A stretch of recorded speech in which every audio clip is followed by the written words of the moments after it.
이번에도 종부세에 대해서 좀 얘기를 해보겠습니다. 특히 종부세, 절세에 관련된 내용인데, 팀장님, 네. 그 임대주택으로 등록을 하면 네. 종부세 비과세를 받을 수 있다고 하는데, 네. 뭐 어떤 사람들은 그 2018년 9.13 대책 이후에 등록해도 혜택이 없다. 네. 뭐 이런 얘기들도 있던데 어떤 게 맞습니까? 일단 이 부분에 대한 오해가 많은 것 같은데 여전히 임대주택으로 등록을 하면 종부세를 피할 수가 있습니다. 오. 다만 이제 사람들이 약간 좀 혼선을 갖고 있는 게 뭐냐면 2018년도 9.13 대책 이후에 취득한 주택은 그거는 임대주택 등록을 한다 하더라도 종부세가 빠지지 않아요. 결국 그 얘기를 돌려 얘기하면 2018년도 9.13 대책 이전에 구입한 주택은 언제 등록하더라도 임대주택 등록만 하게 되면은 종부세 대상에서 빠질 수가 있다. 지금 등록해도. 지금 등록해도. 왜냐면 2018년 9.13 대책 이전에 샀으니까. 그렇죠. 그러니까 결론은 이거예요. 9.13 대책 이후에 등록하느냐 안 하느냐 이게 중요한 게 아니라 9.13 대책 이후에 취득했느냐 안 했느냐가 중요하다라는 거예요. 그래서 9.13 대책 이전에만 취득을 했다면 언제 등록한다 하더라도 기본적으로 종합부동산세를 뺄 수가 있다라는 건데 물론 여기에도 요건은 여전히 있습니다. 그 요건이 뭐 여러분들 다 알고 있는 것처럼 수도권 같은 경우에는 공시가격 6억 원 그리고 수도권 외 지역은 공시가격이 3억 원 이하인 상태 물론 임대를 개시할 시점 기준입니다. 요 기준 금액이 이하인 상태에서 임대주택 등록한 경우에 한해서 적용이 되고요. 그 다음에 우리가 임대주택 등록은 두 가지 유형이 있어요. 장기 임대주택과 단기 임대주택이 있는데 단기로 등록하는 건 효과가 없어요. 장기로만 등록해야 된다라는 겁니다. 어쨌건 우리는 대상이 아니다. 아니다. 네, 대상이 아니라는 소식. 되고 싶다. 되고 싶다는 소식 네. 전해드리면서 다음 질문 이어가겠습니다. 네. 공동명의가 분명히 세금을 줄일 수 있는 대안은 맞지만 예를 들어서 세대 기준으로 딱 한 채만 가지고 있고 보유기간도 굉장히 길어요. 그리고 공시가격도 굉장히 높아. 그러니까 공동명의로 바꾸면은 종부세는 줄어들 수 있는 건 팩트이긴 하지만 포기해야 될 것도 생기게 돼요. 왜냐?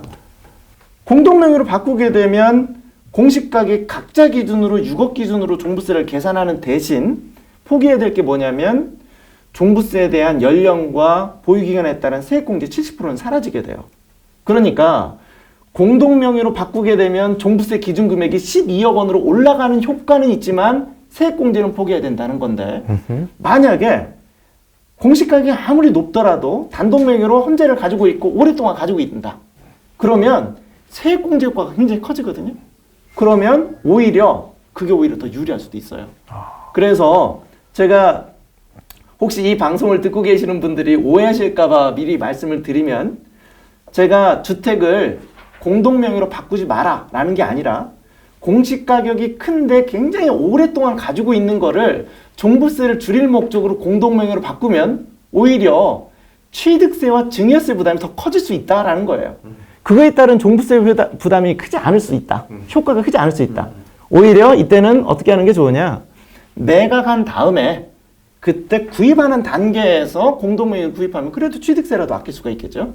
그래서 너무 오랫동안 보유하고 있는 1세대 1주택 단독명의 주택은 구태 종부세를 줄이기 위해서 무리하게 증여할 필요는 없다라는 말씀을 드립니다. 우리 지난 시간에 이런 거 한번 얘기 나눈 적이 있잖아요. 종부세 같은 경우에는 주택이 한 사람에게 몰려 있을 때보다 이거를 가족 간의 명의를 분산하게 되면 종부세가 줄어든다라는 말씀을 드렸어요. 네. 주택 숫자에 따라서 세율도 달라지고 세부담 상한수도 달라지고 결정적으로 누진세 구조에 있으니까 사실은 명의만 분산하게 되면 낮은 과표를 적용되니까 세율도 낮아지는 게 맞죠? 그러니까 이게 어떤 전략이 그러니까 공동명의를 해서 종부세 부담을 줄일 것인가 아니면 단독명의 계속 유지해서 세액공제 받을 것인가 이런 거에 대해서는 계산기를 좀 두드려보고 그렇죠.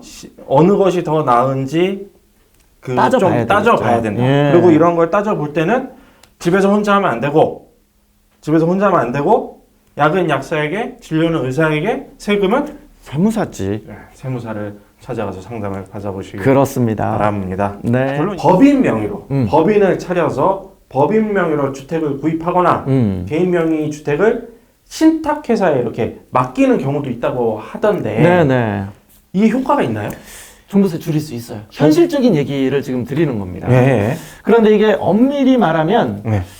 법인으로 주택을 구입하거나 신탁 등기를 통해서 명의를 이렇게 전환시켜 놓으면은 명의를 분산 효과에 의해서 사실은 종부세가 줄어들게 되는 거예요. 아, 이것도 어쨌건 명의를 분산하는 거니까. 그래서 결국 명의를 분산하는 과정으로 해서 종부세 부담을 줄여 나가는 겁니다. 예. 그런데 굉장히 주의해야 될 점이 있습니다. 혹시 오늘 이 내용을 지금 들으시는 분들 중에 법인 상당히 매력적인데 라고 생각하시고 무작정 법인에 뛰어드는 분이 있을까 봐서 염려가 돼서 말씀을 드리는 건데, 법인으로 사업을 한 번도 해보지 않은 사람이라면 굉장히 조심해야 됩니다.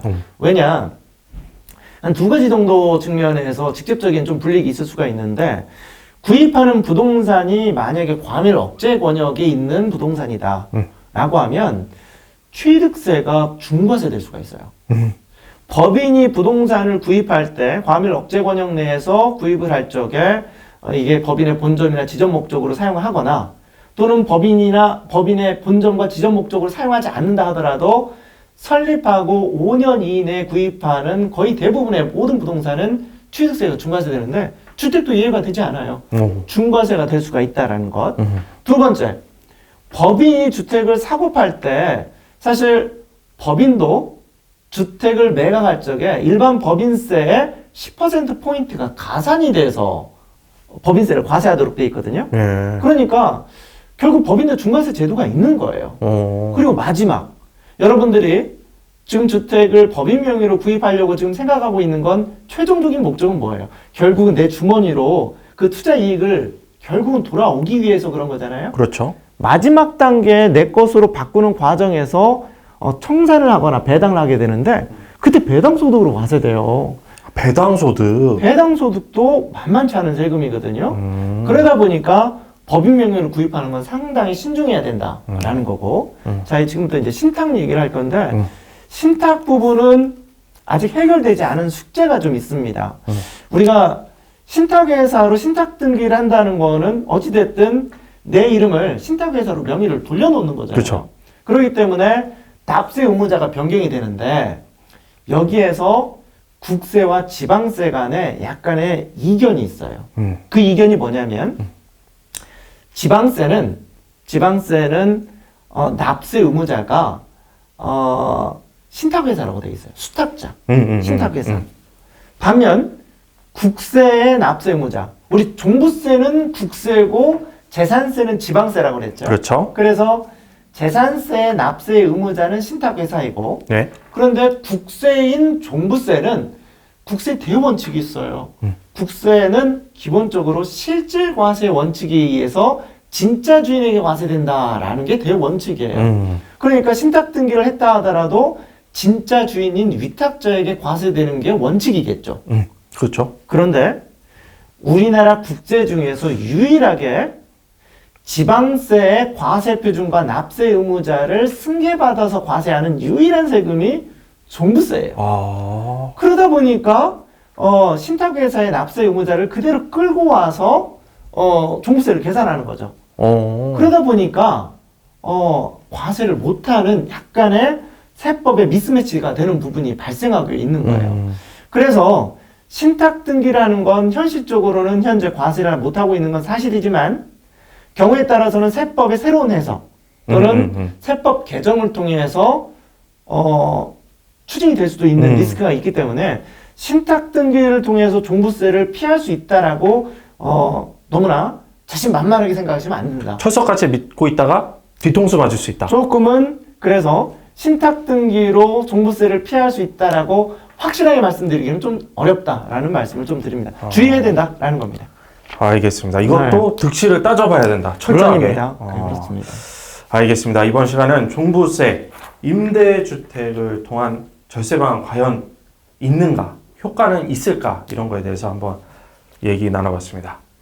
KB국민은행의 세무팀장 원종훈 팀장님과 얘기 나눠봤습니다. 팀장님 감사합니다. 감사합니다.